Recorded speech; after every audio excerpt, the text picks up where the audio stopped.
Whenever a tiny and obscure entity is jettisoned overnight into international celebrity, it merits a great deal of critical scrutiny to find out who exactly is behind this new entity, who funds it, and what is it that they get in return for that funding. Now, there are occasions when a Hollywood dream comes true, when a young, scrappy group of rabidly intrepid and independent investigators stumbles into or finds some incredibly consequential story or series of stories and becomes celebrated for that reason. That does, on occasion, happen. And then there's Bellingcat. An entity that completely deviates from that script in every sense of the word. Bellingcat is indeed rapidly celebrated by almost every key establishment sector in politics, in media, and academia. Anyone who criticizes them or even subjects them to critical scrutiny, as we're doing here, will instantly become the target of all sorts of vitriol, all sorts of rabid anger, principally from employees of the largest media outlets in the West who have come to depend on Bellingcat and their reputation for independent journalism and courageous investigations, for the mythology they like to propagate about what press freedom means in the United States, and more importantly, how their revelations prove the validity of U.S. foreign military adventures, U.S. and NATO wars, and all other kinds of foreign policy goals of the United States and EU, which it just so happens, turns out, to be among their biggest funders. Now, Bellingcat, as I suggested at the beginning, is been the subject of controversy for a long time now, but they have become they found a new controversy because earlier this week, the owner of Twitter and the CEO of SpaceX and Tesla, Elon Musk, was interviewed on CNBC and was asked about Bellingcat, and Elon Musk stated what is clearly the truth, something that is demonstrable and dispositive if you just look at the evidence as we're about to. He essentially said that Bellingcat exists for psychological operations, for spreading propaganda on behalf of Western centers of power. Let's watch this interview. But I mean, when you link to somebody who's talking about the guy who killed children in a mall in Allen, Texas, and you say something like it might be a bad psyop. I'm not quite sure what you meant, but... Oh, in that particular case, there was somehow that's not that obviously people were killed, but it was, I think, incorrectly ascribed to be a white supremacist action. And the evidence for that was some obscure Russian website that no one's ever heard of, that had no followers. And the company that found this is Bellingcat. Right. And do you know what Bellingcat does? PsyOps. Right. I couldn't really even follow. So that was Elon Musk's description, his accurate description of what Bellingcat does. I'm not here to report on or analyze or comment upon the evolution of facts concerning that shooter and what ideology motivated him, simply because I have not devoted the time or attention necessary to opine with any degree of confidence on that question. The question I'm interested in instead is the broader claim about what Bellingcat does, because they have become extremely influential in how narratives in Western discourse are formulated. The media, the corporate media in the United States, has come to rely on them to such an extent that they will just mindlessly repeat whatever Bellingcat claims is the case. And so interrogating what Bellingcat is and who funds them and why these state agencies and neoliberal billionaires fund Bellingcat is of vital importance, precisely because what Elon Musk said in this video, not about the specific instance of whether this shooter was motivated by Nazi ideology or not, but instead the broader assertion that Bellingcat exists for PSYOPs, for psychological operation campaigns, which is a Cold War term that connotes an attempt to influence and manipulate public opinion by typically secretive operations with inside governments, his description is entirely correct. When he gave this interview and said this about Bellingcat, it created a huge amount of controversy because Bellingcat has become extremely important to all kinds of centers of power in the West. Let's pull up the documents here where we can take a look at exactly what happened. So here on the screen, when controversy arose, you have Elon Musk essentially repeating what he said in that interview. He said, quote, "Didn't the story come from Bellingcat, which literally specializes in psychological operations? I don't want to hurt their feelings, but this is either the weirdest story ever or a very bad psyop." Now, lots of people responded to Elon Musk by attacking him and insisting that his accusations about Bellingcat were unjust, principally leading figures in the media. Here is CNN's Jake Tapper, who responded to the controversy provoked by Musk's comments by saying, "Bellingcat is a great journalistic organization." Conversely, Musk once linked to a deranged article about Paul Pelosi in the Santa Monica Observer, a nutjob website that claimed in 2016 that Hillary Clinton had died and had been replaced by a body double. It's true that Elon Musk's tweet in that instance was reckless. He deleted it. But the question that actually matters, from which people like Jake Tapper are trying to distract, is what is Bellingcat? It's Bellingcat, not Elon Musk, who has become a leading source of narrative influence by Western media outlets, including CNN. And so every time there's a controversy surrounding Bellingcat, you have people inside CNN and NBC doing what Jake Tapper did here, which is rising to their defense and heaping praise on them as a, quote, great journalistic organization. Here is the Yale history professor who has become a leading resistance advocate. He uses his credentials as a Ivy League professor to essentially propagate Democratic Party talking points. He's a huge fan of U.S. foreign policy and the U.S. security state, a fanatical supporter of the U.S. proxy war in Ukraine. He made a lot of money writing books about how Donald Trump is the new Hitler, how he's the singular threat to everything sacred in our democracy. He's just like a resistance troll on Twitter who happens to be an Ivy League professor of history. And here's Timothy Snyder, unsurprisingly, as an ardent defender of the U.S. security state and U.S. foreign policy, doing the same thing. Quote, "Bellingcat is a treasure trove of hugely important investigative journalism." Now, one NBC personality who has a 8 o'clock show on MSNBC, Chris Hayes, decided that he wanted to refute the accusations about Bellingcat. Chris had been using his Twitter account to defend Bellingcat. And then in order to refute the accusations about Bellingcat, who did Chris Hayes bring on in order to discuss this? Did he bring on a critic of Bellingcat? Did he bring on somebody who has done investigative reporting about the U.S. government and European security state agencies that fund Bellingcat to ask the question, why would the leading propaganda arms of the U.S. government and EU security state agencies be funding a, quote, great journalistic outlet that does intrepid investigations and independent reporting? That's not who they go and try and fund.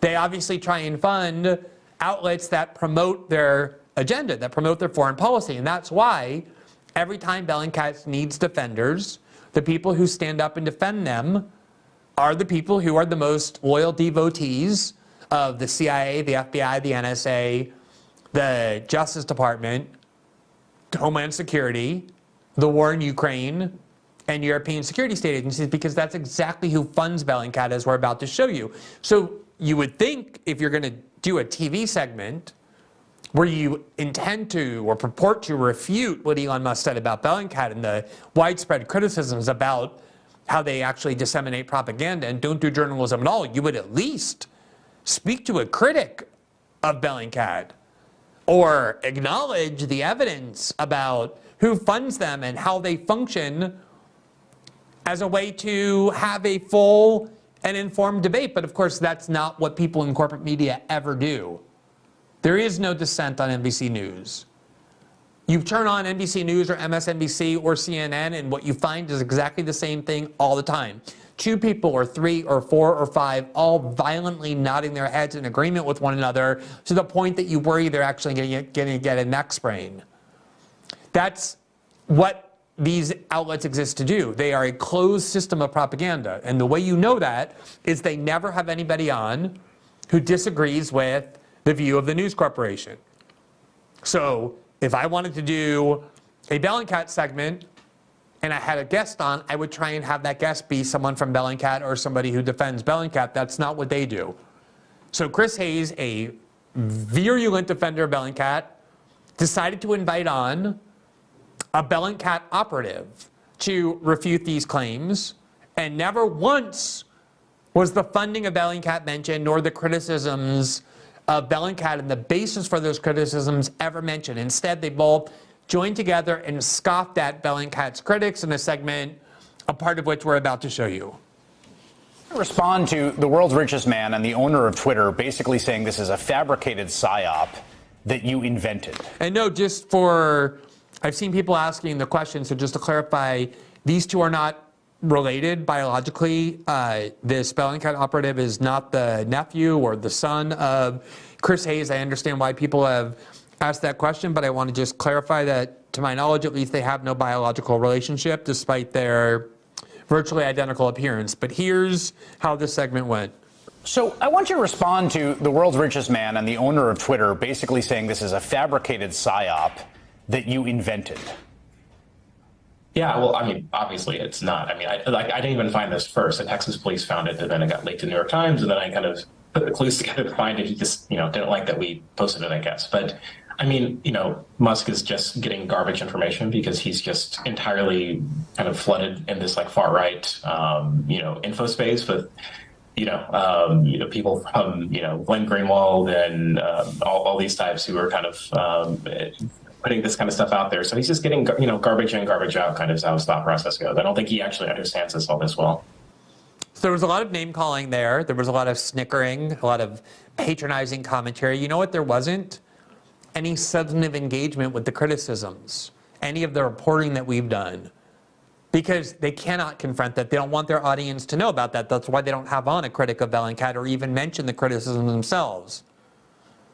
I also will never stop finding it incredibly ironic that a TV host who never criticizes the U.S. security state except to beg them to do more on behalf of his party, and an operative from a propaganda arm that is actually funded by the U.S. security state and its propaganda arms and EU security state agencies are calling me, someone who has been a career-long critic of those security state agencies, a far-right operative or a far-right voice.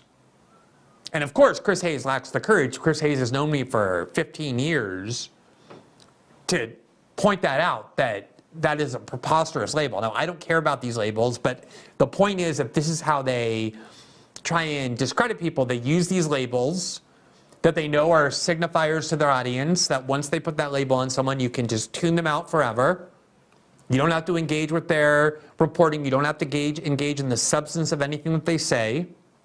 So it's just always bizarre to be called right-wing by people whose mission in life appears to serve the CIA, serve U.S. and NATO wars, proxy wars, and spying by the FBI and censorship by Homeland Security. It's just a very odd dynamic that results in that, but this is the kind of thing you see. What matters here is two things. One, that NBC and CNN feel so compelled, like on some kind of morally imperative mission to defend Bellingcat as a great journalistic outlet, even though they're funded by those agencies. Since when are great journalistic outlets funded by the US government or by EU security state agencies?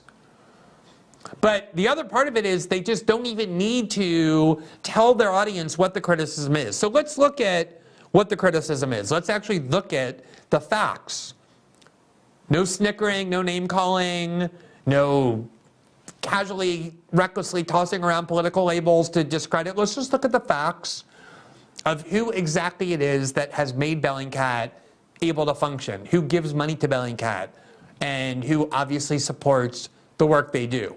So here from Bellingcat's own website is a section called How to Support Bellingcat. So if you are inclined to transfer money out of your bank account to theirs, they provide the information for how that can be done.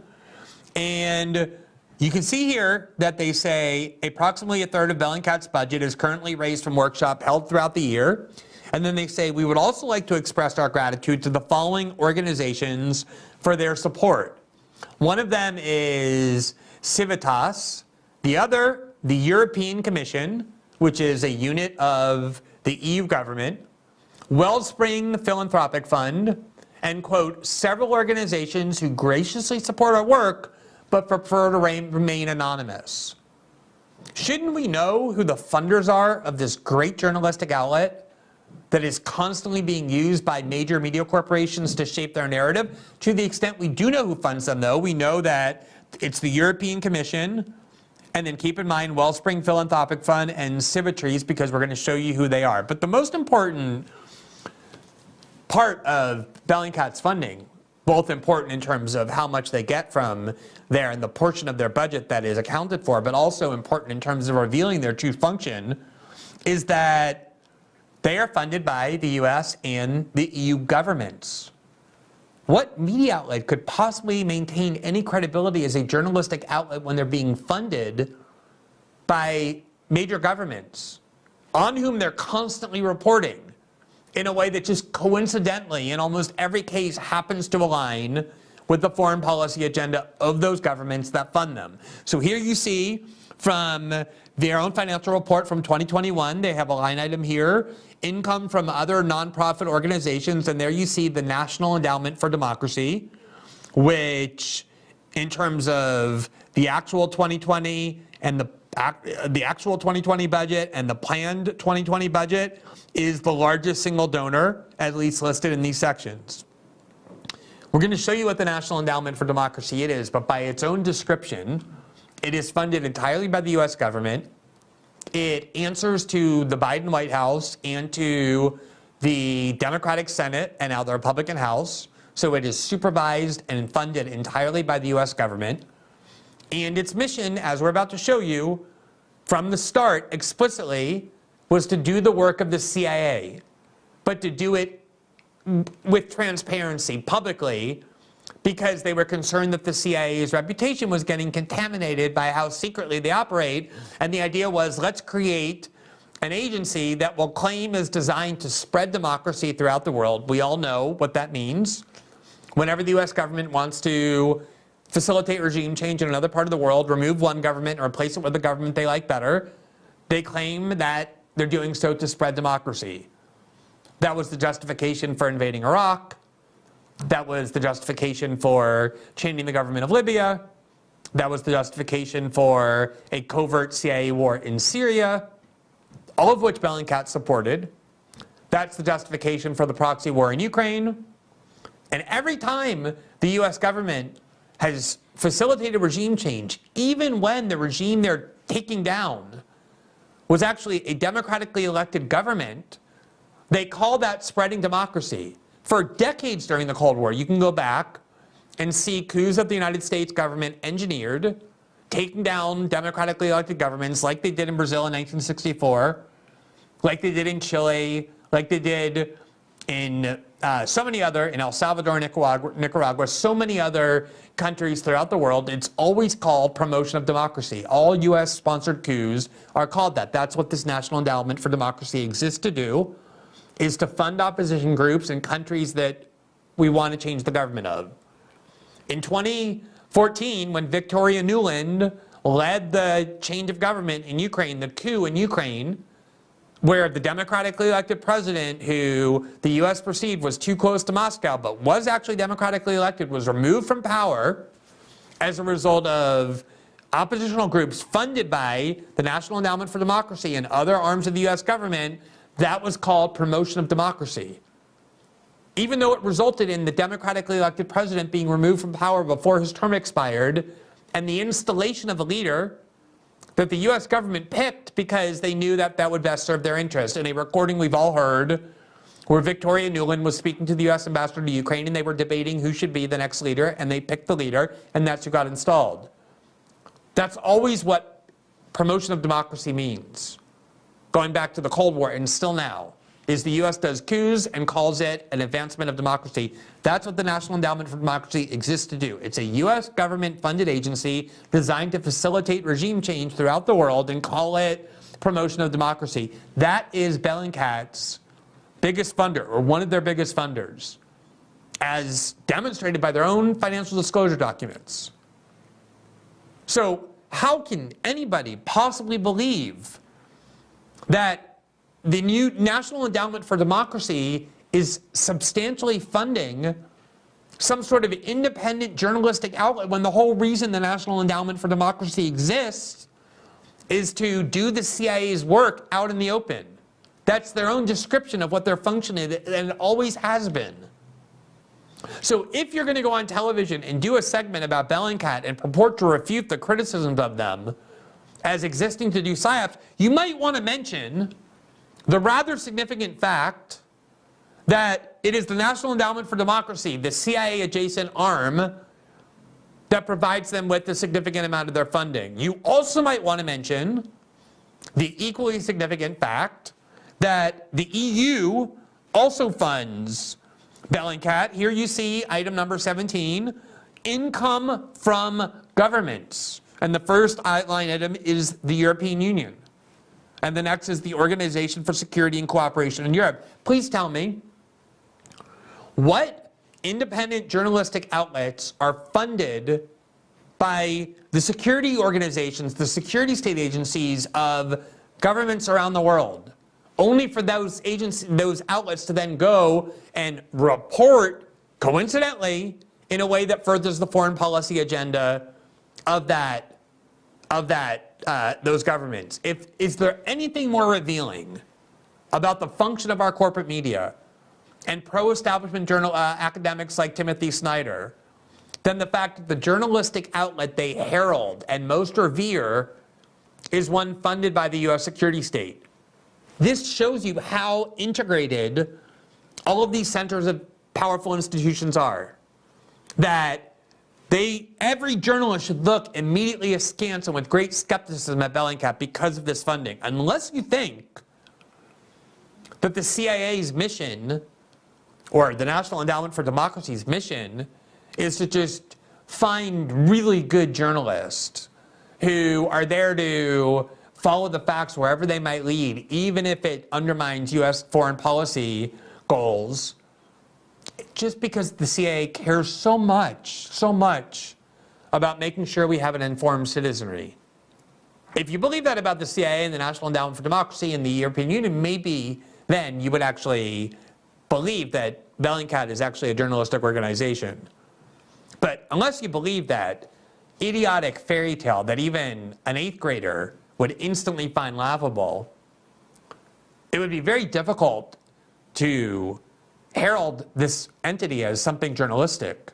Or at the very least, when you talk about Bellingcat, in order to defend them, you should be mentioning these obviously relevant facts. Now, let's take a look at...